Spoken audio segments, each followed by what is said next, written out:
चटणी तर काय आपण सर्वजण घरीच बनवतो, पण ती कधी-कधी कोरडी बनते, कधी-कधी ओलसर बनते. कधी-कधी असंही होतं, की चटणीला खूपच कुबट वास येतो. तर आज आपण एक साधी, सोपी, अचूक प्रमाणासहित लसूणी चटणी कशी करायची ते पाहणार आहोत.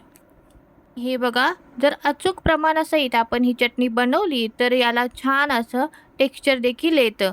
आणि ही लालसर चटणी सोबतच कांदा, ज्वारीची भाकरी खायला खूपच टेस्टी लागते. अगदी भातासोबत देखील आपण ही चटणी खाऊ शकतो. तर नमस्कार, मी रुपालीज रेसिपीमध्ये तुम्हा सर्वांचे खूप खूप मनापासून स्वागत आहे.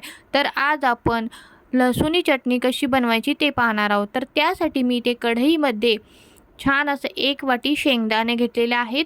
तुम्ही कोणत्याही प्रकारचे शेंगदाणे घेतले तरी काहीच हरकत नाही. मी इथे हे शेंगदाणे एक 5 ते 6 मिनटं मंद गॅसवरती आपण भाजून घेणार आहोत.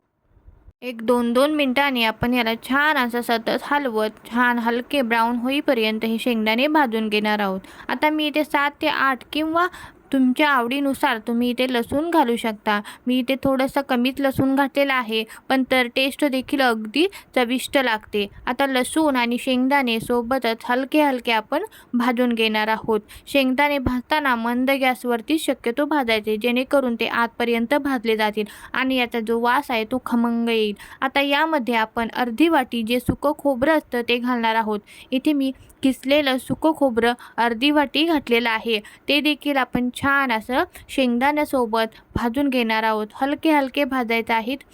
गॅस मंदच ठेवायचा आहे आणि आपण हे सुकं खोबरं आणि शेंगदाणे आहे ते भाजून घेणार आहोत, जेणेकरून आपले जे खोबरं आहे ते करपणार नाही. हलकं आपण याला हलवत राहायचं आहे आणि मंद गॅसवरती आपण याला भाजून घेणार आहोत. आता यामध्ये मी मेन इन्ग्रेडियंट म्हणजे थोडंसं इथे मी तीळ देखील घातलेलं आहे. याने जो चटणीचा फ्लेवर आहे तो खूपच छान येतो आणि तीळ आपल्या खाण्यासाठी अगदी पौष्टिक देखील आहेत. मुलांना ही चटणी टिफिनमध्ये देखील देऊ शकतो. अगदी थोडीशी कमी तिखट केली तर ही चटणी खाण्याजोगी मुलांच्यासाठी देखील आहे. आता यामध्ये मी थोडंसं 1 टीस्पून जिरं देखील घातलेलं आहे. ते देखील आपण छान असं परतवून घ्यायचं आहे. सगळे जिन्नस आपण हलके ब्राऊन कलर येईपर्यंत भाजून घेणार आहोत. तुम्ही ते पाहू शकता, हलकासा ब्राऊन कलर आलेला आहे. खोबरं देखील आपलं छान खमंग असं भाजलेलं आहे. आता यामध्ये आपण थंड झाल्यानंतर चवीपुरतं मीठ घालायचं आहे. गॅस मी ते बंदच केलेला आहे आणि थंड झाल्यानंतरच आपण हे मीठ घालून घेणार आहोत. आता यामध्ये मी थोडंसं तिखटासाठी बेडगी मिरची घातलेली आहे. बेडगी मिरची पावडर घालायची आहे आणि ती देखील छान यामध्ये मिक्स करून घ्यायचं आहे. अगदी झटकीपट 10 मिनटामध्ये ही बनवून तयार होते आणि अगदी चविष्टही लागते. छान असं आपण हे मिक्स करून घेणार आहोत, जेणेकरून मीठ आणि जे लाल तिखट आहे ते शेंगदाण्यांना आपल्या लागेल.